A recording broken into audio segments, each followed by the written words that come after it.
welcome back to my channel. My name is Tamika. This is Library of Tomes, where I talk to you about all the bookish things going on in my life. Hi, welcome back. I hope you're doing great. I am so happy that we are on day 12 of the 12 days of HEAs. This has been such a fun collaboration. I'm so happy that you all have participated by just watching these videos or sharing them, or if you even like made a clip and you sent it to me and you participated in this. Thank you so much. This has been such a fun collaboration. This project was something I came up with in June, and I am just so happy that it actually happened and that we have all 12 days up on my channels. Hello friends, my name is Shay and welcome to Shay Geeks Out. So for today's video, I am talking about favorites romances of 2020. I spent a long time thinking about which one I wanted to talk about here, and I decided to pick my most unique romance. It might not be for everybody, but I really feel like people will really enjoy this, and that is Leopards Rage by Christine Feehan. This is a really unique shifter paranormal romance in which we are dealing with shibari, which is Japanese bondage.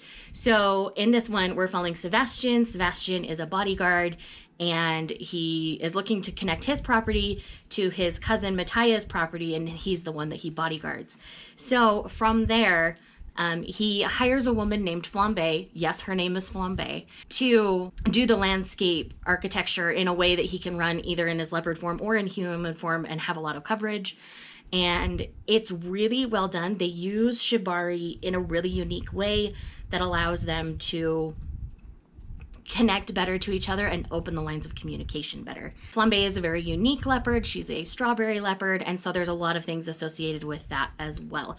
It's fantastic. I think it's a great way to use bondage in a shifter, and I highly recommend checking this one out. You don't have to have read the others. They'll allude to whatever you need to, but I really enjoyed this one. It's the most recent one. So thank you again to Tamika for inviting me along on these collabs. You can find me on all my socials at Shay Geeks Out, and I will see you guys in the next one. Bye. Hi, I'm Laura from Laura's Library Card, and my favorite romance that I read in 2020 is Wolf Song by T.J. Klune. This is a paranormal romance. It is a male-male romance, and it involves shifters and witches, magic. So I did not know too much going into this book, so I'm not going to give away too much here. I knew that it was male-male, and I knew there were werewolves involved, and I knew it was paranormal. And I also knew that there was childhood friends to lovers general trope. I also knew that this book was going to be very emotional, and for me personally, that definitely held true. So in this book, our main character is Ox, and he is, I think, 12 at the start of the book, and we cover close to a 10 to 12 year span over the entire course of the book. And I felt like Ox from page 1 really grabbed me as a character, and that was partly the character and it was partly the writing. I found the writing throughout this whole book to be simple and readable and yet so beautiful. I felt like Ox as a character really grabbed my heart, and he has so much heart himself, and he really cares about the other characters in this book, and so we care about the other characters in this book. And I really believed the development of all of the relationships, both platonic and familial and love, throughout this book. And I cried multiple times, like ugly crying, loved the book so much that I was sobbing. So this is definitely a 5-star read, and it's definitely a top book of the year, if not the top book of the year.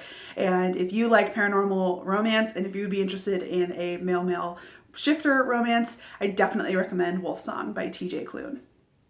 Hey y'all, what's up? My name is Avery from the channel Avery Loves Books, where I read a majority of romance novels, and today I'm going to be talking about my favorite romance book that I read in 2020, and that is Get a Life, Chloe Brown by Talia Hibbert. I read this book all the way in January, and it still holds a very special place in my heart. This book is all about Chloe Brown, who has a chronic illness called fibromyalgia. She has always lived a very sheltered, safe life, and then first chapter she gets kind of in an accident and realizes that she needs to get a life. she needs to go out and do things with her life. So she moves out of her parents' home and into her own apartment, and there she meets the superintendent, Redford. And immediately it is a hate to love relationship from them. Chloe makes this get a life list filled with a bunch of things to do to help her get a life, like ride on a motorcycle, go out clubbing with friends, those kinds of things. And so Red may or may not help her complete this list indifferently.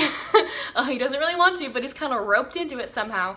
But this romance is just amazing. I mainly love it because of the chronic illness representation in it. I personally have a chronic illness, and the representation is just done so incredibly well. I don't have her chronic illness, but mine is very similar to hers in the symptoms that she has. And Talia Hibbert, the author, is just an amazing writer. She is like an amazing romance writer. If you've not read Talia Hibbert yet, please do. Her books are fantastic, well written, and super duper diverse. So yes, Good Life Chloe Brown is definitely my favorite book of 2020, and I hope that y'all will read it as well and really enjoy it. Hi everyone, I hope you're all having a great day. My name is Katie McPike, and my most favorite romance read of the year is Broken Wings by Jamin Eve and Tate James.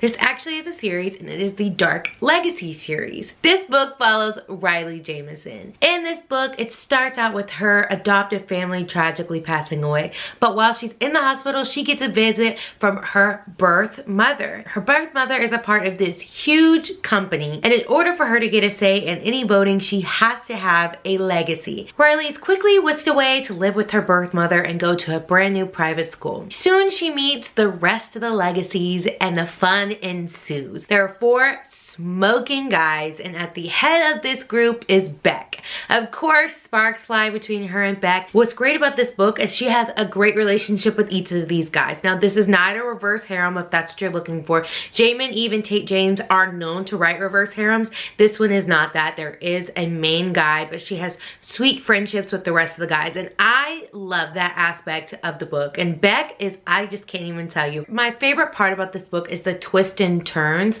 and the whole series I found myself not wanting it to be over with. I found myself just so excited for the next book. Each book, of course, ends in a cliffhanger except for the last book. I absolutely love this series. Completely recommend it to everyone. If you are familiar with my channel, I've talked about this 1,000 times. I don't know why it spoke to me. I loved it, and I completely recommend it as my favorite 2020 read. I don't think it's any surprise to anyone if I tell you my favorite book of 2020 is The Dugout by Megan Quinn. I absolutely love this book so freaking much. I read this book in April when I read sports romances for the first time, and I'm gonna get emotional talking about it because I absolutely love this book so much. This book followed Carson and Millie, and they were so adorable. This is obviously a new adult romance. This takes place in college, and Millie wants to train baseball players. Like, her family has been diehard baseball. She's trained her brothers. She has studied it. She has done everything she knows how to do, like, to set herself up for a path to work with baseball players. And it is absolutely adorable watching her start talking to Carson and their interactions, and it's just so cute. She ends up seeing that his swing is off, like he can't hit, so his swing is completely off, and she tells him like there's something wrong with it, and she's able to pull a video up on her phone and tell him exactly what he's doing wrong.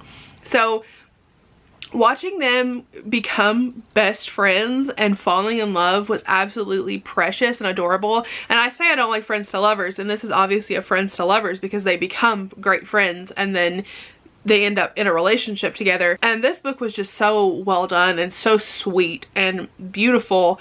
And there's a trigger in here for loss of a loved one and grief, and it was just so beautiful watching her not give up on him. And I think that is just what everyone needs. That's what I want. So yes, I love this book. I cannot wait to have a copy of it to put on my shelves. I was waiting because I was going to see her at Authors at the Bluegrass, and it got canceled. So my hope is that I will eventually get a copy of this, and I want to have her sign it because I love it so much. But yeah, I love this book. I love Megan Quinn, and I hope you check it out. All right, everyone, that's a wrap. That's all of it. That's the 12 days of HEAs. I am so happy that we are here. We have finished this collaboration. I'm so happy you all have watched these. Thank you. Make sure you are checking out the other romance booktubers and the links to the books all in the description. And I will be back sometime next week and we will have our normally scheduled romance content. Thanks everyone.